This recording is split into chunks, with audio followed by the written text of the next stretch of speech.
Do you want to export contact information into Excel sheet? Then this video is for you. Hello viewers, welcome to RK Keynotes. In this video, I'm going to show you how to convert a text file or a CSV file into an Excel spreadsheet in easy steps.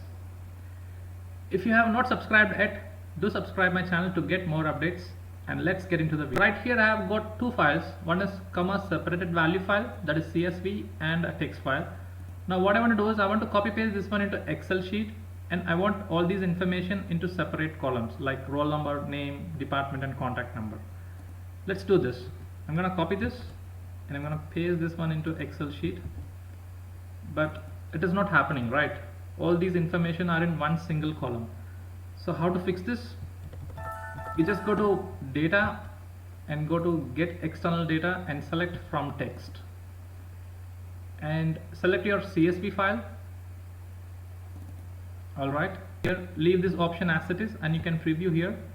Go to next, and we need to separate these commas, right? So select comma here so that you can see this preview is happening. Select next and finish. Click OK. That's it.